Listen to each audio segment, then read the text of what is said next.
శ్రీమాత్రే నమః. నమస్కారం, శరణమయ్యప్ప. సద్గురు జ్యోతిషాలయం డిసెంబర్ నెల గోచార గ్రహస్థితులను దృష్టిలో పెట్టుకొని అన్ని వర్గాల వారిని దృష్టిలో పెట్టుకొని ఈ నెల జాతక పరిశీలన అనేది చెప్తున్నాం 12 రాసులకి. ప్రతి ఒక్కరికి జాతకం అంటే కూడాను నాకు ఎలా ఉంటుంది, ఆరోగ్యం ఎలా ఉంటుంది, వ్యాపారం ఎలా ఉంటుంది, ఉద్యోగం ఎలా ఉంటుంది, నా జీవితం ఎలా ఉంటుంది, నా రాజకీయం ఎలా ఉంటుంది, ఇలాంటి ఒక తాపత్రయంతోనే మనం పరిగెడుతున్నాం. ప్రతి ఒక్కరు గుర్తుపెట్టుకోవాలి, జాతకం అనేది, జ్యోతిష్యం అనేది పడుతున్న వర్షానికి ఒక గొడుగే కానీ జ్యోతిష్యం జీవితం కాదు. మీరు మిమ్మల్ని నమ్ముకోండి చక్కగా. దాంతోపాటు మీ ప్రయాణంలో మీ ఒడిదుడుగులకి కాస్త జాతకాన్ని గుర్తుపెట్టుకోండి చాలు, కానీ జాతకాన్ని జీవితంగా భావించకండి. శరణమయ్యప్ప. ఈ జాతకం దయచేసి అడిగేవాళ్ళు వాట్సాప్లో మాత్రమే మెసేజ్ పెట్టండి. అవకాశం ఉన్నప్పుడు రిప్లై ఇవ్వడం జరుగుతుంది, కానీ కాల్స్ చేయకండి. వాట్సాప్ చేసి మా ఆఫీస్ నుంచి మీకు కాల్ వస్తుంది. మీరు మీ జ్యోతిష్యం తెలుసుకోవడానికి మీ యొక్క date of birth, time of birth, place of birth WhatsApp చేయాలి. శరణమయ్యప్ప. జ్యోతిష్ శాస్త్రీత్యా ద్వాదశ రాశుల్లో ముందుగా మొట్టమొదటిది మేషరాశి. అశ్విని నక్షత్రం 1, 2, 3, 4 పాదములు, భరణి నక్షత్రం 1, 2, 3, 4 పాదములు, కృతికా నక్షత్రం మొదటి పాదానికి జన్మించిన మీరు మేషరాశి వారిగా పరిగణించబడుతున్నారు. ఈ నెల మీకు శుభాశుభ ఫలితాలు ఎలా ఉన్నాయంటే, 11వ ఇంట్లో శని, బృహస్పతి 2వ ఇంట్లో, రాహు 12వ ఇంట్లో, కేతు 6వ ఇంట్లో, శుక్రుడు 10వ ఇంట్లో, మరియు డిసెంబర్ 28 నుండి జనవరి 7 వరకు శుక్రుడు 11వ ఇంట్లో కూడా ఉన్నాడు.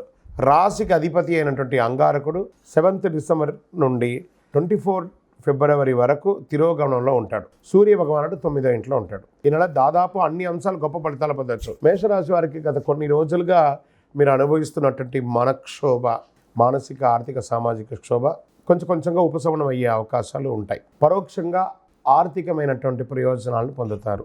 బెట్టింగ్స్ లేదా షేర్ మార్కెట్ స్పెక్యులేషన్ ద్వారా, రియల్ ఎస్టేట్ ద్వారా చాలా కలిసి వస్తుంది. ఈ నెల ఆత్మవిశ్వాసం పెరుగుతుంది.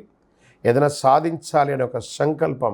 ఇన్ని రోజులు నేను టైంపాస్ చేశాను, ఇక మీదట కూడా నేను ఏదైనా సాధించకపోతే ఎలా, నా వయసు పెరుగుతుంది కదా అనే ఒక భావన మీలో వచ్చినప్పుడు మాత్రమే మీరు వెలుగులోకి వస్తారు.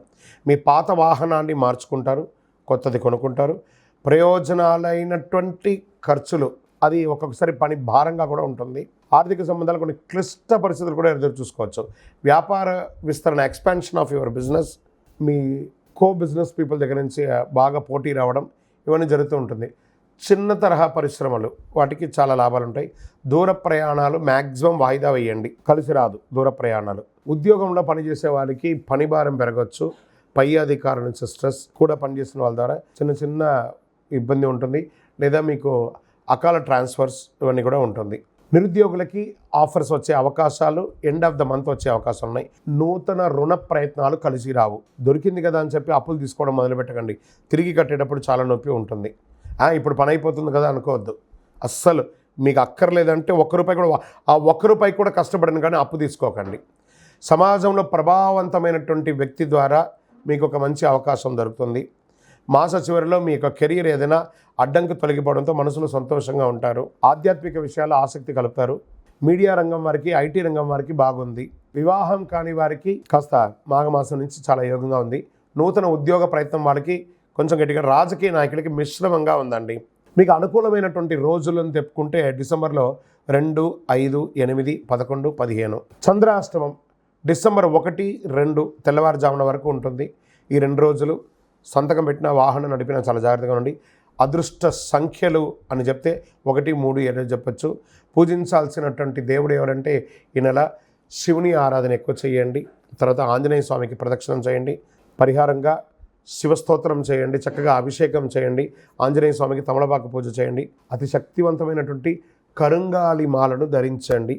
సకల ఐశ్వర్యాలు పొంది ఆనందంగా ఉంటారు. విజయోస్తు. మీ యొక్క వయస్సు ఎంత ఉందో అన్ని దీపాలు వెలిగించండి.